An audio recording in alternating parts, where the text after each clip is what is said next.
ತಾನಾಗಿಯೇ ಪೊಲೀಸರಿಗೆ ತಗಲು ಹಾಕಿಕೊಂಡ ದೇವರಾಜೇಗೌಡ ಬಂಧನದ ಭೀತಿಯಲ್ಲಿ ಎಸ್ಕೇಪ್ ಆಗೋ ವೇಳೆ ವಿಡಿಯೋವನ್ನ ಶೇರ್ ಮಾಡಿದ್ರು.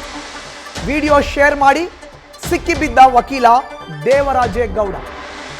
ಸಂತ್ರಸ್ತೆ ಹೇಳಿಕೆ ದಾಖಲು ವೇಳೆಯೇ ದೇವರಾಜೇಗೌಡ ಎಲ್ಲಿದ್ದಾರೆ ಅನ್ನೋ ಟ್ರ್ಯಾಕ್ ಆಗ್ತಾ ಇತ್ತು.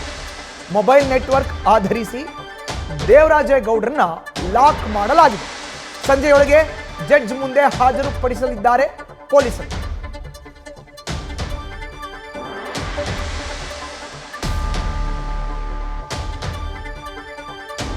ಇನ್ನು ದೇವರಾಜೇಗೌಡ ತಾನಾಗಿಯೇ ತಗಲಾಕೊಂಡ್ರ ಅನ್ನೋ ಪ್ರಶ್ನೆ ಇದೀಗ ಎದ್ದಿದೆ.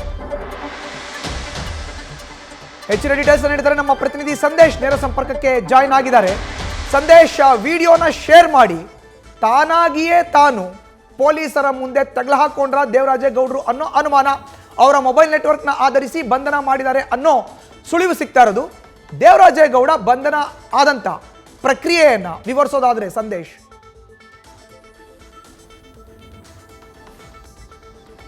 ಮಧುಸೂದನ್, ನಿನ್ನೆ ಹಿರಿಯೂರಿನ ಗುಯ್ಲಾಲು ಟೋಲ್ ಬಳಿ ದೇವರಾಜೇಗೌಡರ ಬಂಧನ ಏನಾಗುತ್ತೆ, ಎಲ್ಲ ಒಂದ್ ಕಡೆ ಅವರು ಬಂಧನ ಆಗಿರುವಂತಹ ರೀತಿಯನ್ನ ನೋಡ್ತಾ ಇದ್ರೆ ಅವರಾಗಿಯೇ ಬಂದು ತಗಲಾಕೊಂಡ್ರ ಪೊಲೀಸರಿಗೆ ಅನ್ನೋ ಒಂದು ಅನುಮಾನ ಮೂಡ್ತಾ ಇದೆ. ಯಾಕಂದ್ರೆ ದೇವರಾಜೇಗೌಡರ ಮೇಲೆ ಸಾಕಷ್ಟು ಆರೋಪಗಳು ಬರ್ತವೆ, ಜೊತೆಗೆ ಆಡಿಯೋಗಳಿಗೆ ಸಂಬಂಧಪಟ್ಟಂತೆ ಕ್ಲಾರಿಫಿಕೇಶನ್ ಅನ್ನ ಕೂಡ ಕೊಡ್ತಾ ಇರ್ತಾರೆ. ಇದೇ ಸಂದರ್ಭದಲ್ಲಿ ಲೈಂಗಿಕ ದೌರ್ಜನ್ಯದ ಅಡಿ ಕೇಸ್ ಏನ್ ದಾಖಲಾಗಿತ್ತು ಅದಕ್ಕೆ ಸಂಬಂಧಪಟ್ಟಂತೆ ಒಂದು ಕಡೆ ಹೊಳೆ ನರಸೀಪುರ ಪೊಲೀಸ್ ಠಾಣೆಯಲ್ಲಿ ಈಗಾಗಲೇ ಸಂತ್ರಸ್ತೆಯ ಮರು ಹೇಳಿಕೆಯನ್ನ ನಿನ್ನೆ ರಾತ್ರಿ ಪಡೆದುಕೊಳ್ತಾ ಇರ್ತಾರೆ. ಅಂದ್ರೆ ಸಂತ್ರಸ್ತೆಯ ಮರು ಹೇಳಿಕೆಯನ್ನ ಪಡ್ಕೊಳ್ಳುವಂತಹ ಸಂದರ್ಭದಲ್ಲಿ ದೇವರಾಜೇಗೌಡರು ಅಲ್ಲಿಂದ ಅಂದ್ರೆ ಬೆಂಗಳೂರಿನಿಂದ ಎಸ್ಕೇಪ್ ಆಗೋದಕ್ಕೆ ಕಂಪ್ಲೀಟ್ ಆದ ಒಂದು ಪ್ಲಾನ್ ಅನ್ನ ಮಾಡ್ಕೊಳ್ತಾರೆ. ಇನೋವಾ ಕಾರ್ನಲ್ಲಿ ಈಗಾಗಲೇ ಏನು ಕಂಪ್ಲೀಟ್ ಆಗಿ ಬಟ್ಟೆಗಳನ್ನ ಕೂಡ ತುಂಬಿಕೊಂಡು ಎರಡು ಬ್ಯಾಗ್ ನಲ್ಲಿ ಕಂಪ್ಲೀಟ್ ಆಗಿ ಬಟ್ಟೆಗಳನ್ನ ತುಂಬಿಕೊಂಡು ಅಲ್ಲಿಂದ ಬೆಂಗಳೂರಿನಿಂದ ಅವರು ತೆರಳ್ತಾರೆ. ಅಂದ್ರೆ ಬೆಂಗಳೂರಿನಿಂದ ಹಿರಿಯೂರು ಮಾರ್ಗವಾಗಿ ಮಹಾರಾಷ್ಟ್ರಕ್ಕೆ ತೆರಳೋದಕ್ಕೆ ಎಲ್ಲಾ ರೀತಿಯ ಸಿದ್ಧತೆಯನ್ನ ಮಾಡ್ಕೊಂಡಿರ್ತಾರೆ. ಈ ಸಂದರ್ಭದಲ್ಲಿ ಎಲ್ಲ ಒಂದ್ ಕಡೆ ಹೊಳೆ ನರಸೀಪುರ ನಗರ ಪೊಲೀಸರಿಗೆ ಅನುಮಾನ ಬರುತ್ತೆ. ಅಂದ್ರೆ ಇವರ ಮೊಬೈಲ್ ನಂಬರ್ ಅನ್ನ ಟ್ರ್ಯಾಕ್ ಮಾಡ್ತಾ ಇರ್ತಾರೆ. ಬಿಕಾಸ್ ಇಲ್ಲಿ ಸಂತ್ರಸ್ತ ಮಹಿಳೆ ಮರು ಹೇಳಿಕೆಯನ್ನ ಕೊಡುವಂತಹ ಸಂದರ್ಭದಲ್ಲಿ ಅತ್ಯಾಚಾರದ ಅಡಿಯಲ್ಲಿ ಅಥವಾ 376 ಸೆಕ್ಷನ್ ಅಡಿಯಲ್ಲಿ ಹೇಳಿಕೆಯನ್ನ ಏನ್ ದಾಖಲಿಸ್ತಾ ಇದ್ರು, ಈ ಸಂದರ್ಭದಲ್ಲಿ ಅವರ ಮೊಬೈಲ್ ನಂಬರ್ ಅನ್ನ ಟ್ರ್ಯಾಕ್ ಮಾಡ್ತಾ ಇದ್ರು. ಇದೇ ವೇಳೆಯಲ್ಲಿ ಎಲ್ಲ ಒಂದ್ ಕಡೆ ಮೊಬೈಲ್ ಅನ್ನ ಸ್ವಿಚ್ ಆಫ್ ಮಾಡಿದಂತ ದೇವರಾಜೇಗೌಡರು ಮತ್ತೆ ಮೊಬೈಲ್ ಅನ್ನ ಸ್ವಿಚ್ ಆನ್ ಮಾಡ್ತಾರೆ.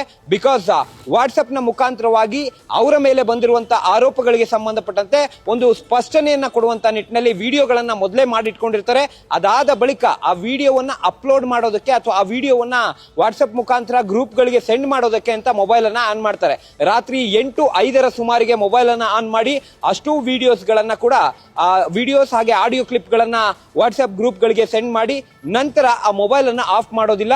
ಅದಾದ ಬಳಿಕ 5 ನಿಮಿಷಕ್ಕೆ ಅಂದ್ರೆ 8:05 ಸುಮಾರಿಗೆ ಹಿರಿಯೂರಿನಿಂದ ಮೇಟಿಕುರ್ಕೆ ಮಾರ್ಗವಾಗಿ ತೆರಳುತ್ತಿದ್ದಂತ ಸಂದರ್ಭದಲ್ಲಿ ವಾಟ್ಸ್ಆಪ್ ಮುಖಾಂತರವಾಗಿ ವಿಡಿಯೋವನ್ನ ಸೆಂಡ್ ಮಾಡ್ತಾರೆ.